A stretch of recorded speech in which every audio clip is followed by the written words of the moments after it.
You've been interviewed a lot about your iconic defensive play against Macmac Cardona before, but is there still something that we don't know about that play, like something that contributed to how that whole sequence played out? I think there was a build-up already in the first round when LaSalle beat us. And then, end of the game, I was inbounding the ball in the sideline. We were about to lose na. Then, Macmac told me something lang na, pre, galingan nyo naman para magkita tayo sa finals, para masaya lahat ng tao. So, he said that.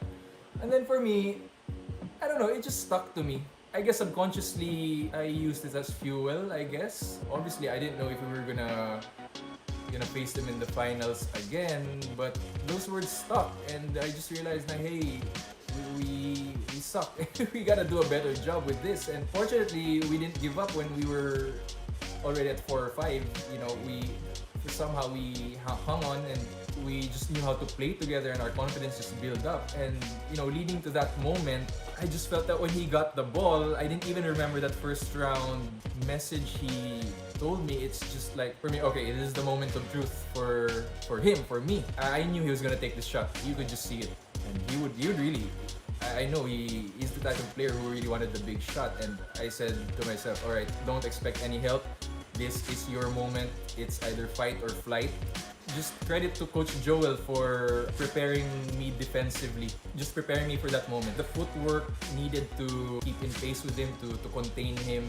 I guess that was what he got from Alaska, also from Coach Tim. That kind of defense where you contain your man and just back up. It's called Pistons drill. And I'm just glad that Coach Joel brought it when he came to Ateneo. There, credit to him, and credit to my teammates also for helping me out with that. We're pretty sure that, like us, you never forget that defensive play. No, it's always in your head, replaying and replaying. Now, what we'd like to know is if you have an off-court memory naman that you still remember like it was yesterday, it was still vivid. This goes back in high school, right? So Coach Sandy is really a die-hard coach, and he's so high on school spirit. I remember they had a game in Araneta. They were playing LaSalle, and then they lost, and it was an alma mater song. So we were his high school players.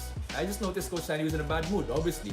They lost. I knew he was checking on us whether we were doing the alma mater song, and my teammate Baji Del Rosario told me, tara na, alsa tayo, baka matraffic pa eh. So we left. True enough, the next day in practice, Coach Sandy gets so mad at us that he makes us run and he reprimands us, and I said, what's wrong with this guy?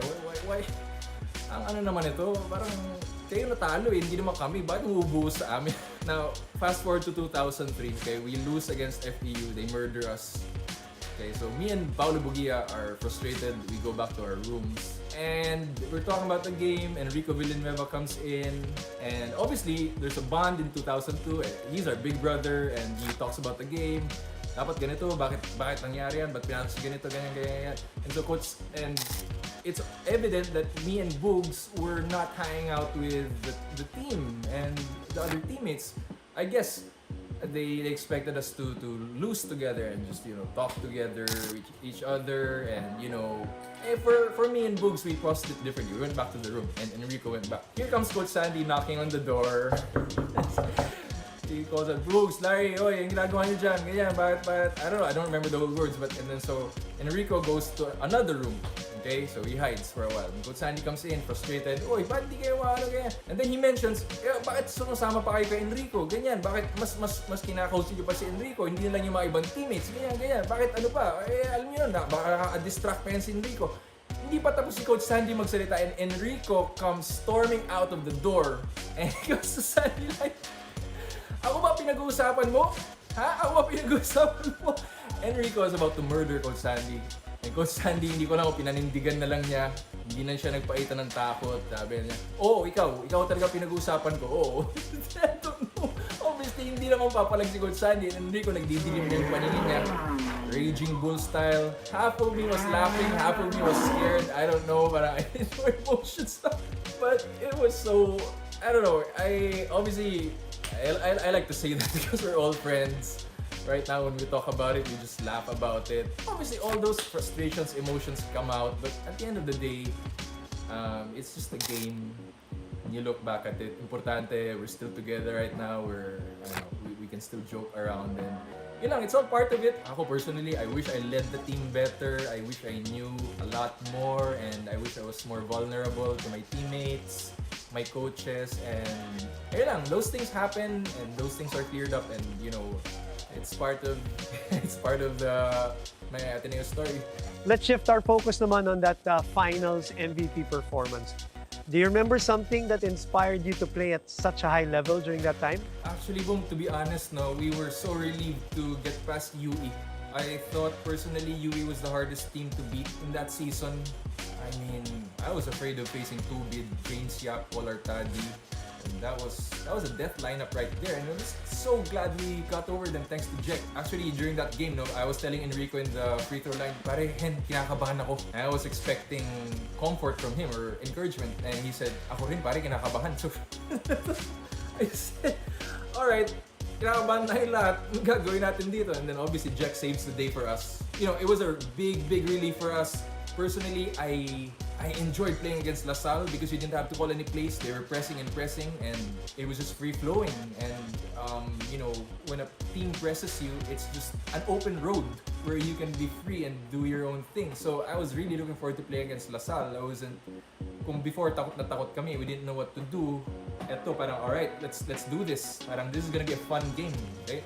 I didn't know if we were gonna beat them, but I was confident. Yun lang, just the confidence and my teammates trusting me and Wes. So yun, there's really nothing more to it na parang I wanted to get back so bad at Macmac. No, medyo clear yung mind ko nun. I didn't let the anger or frustration get into me. But I just look forward to that game confident and looking forward to enjoy that series.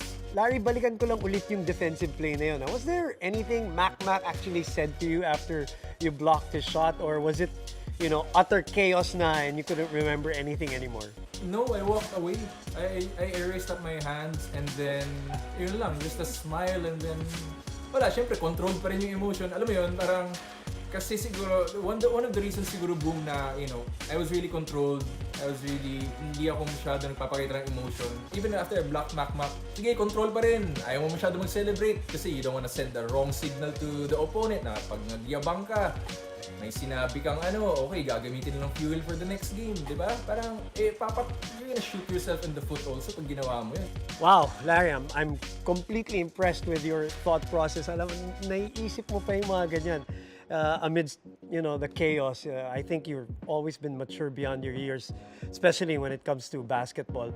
Okay, but to wrap this part of the conversation, Larry, what are you most proud of in terms of your basketball career in the UAAP?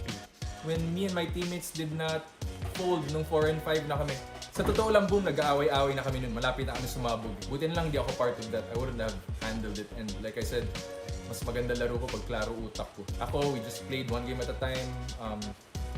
May optional practice kami. Kung sino gusto mag-practice, nagpakita pa rin yung mga players. And then yun, 5-5, 6-5, 7-5, 8-5. Even our friendship got stronger. Our bond got stronger as a team. Ibang klase yung feeling. Nag-click lang all of a sudden and parang ang sarap maglaro together with my teammates. Parang wow, ang sarap na nga nila teammate. Ang gagaling mag-basketball. Ang sarap pa rin lang kaibigan. So yun talaga, yun ang nakikita ko. More than individual awards na na-achieve ko. Hindi ko naman makukuha yun kung hindi sa kanila eh.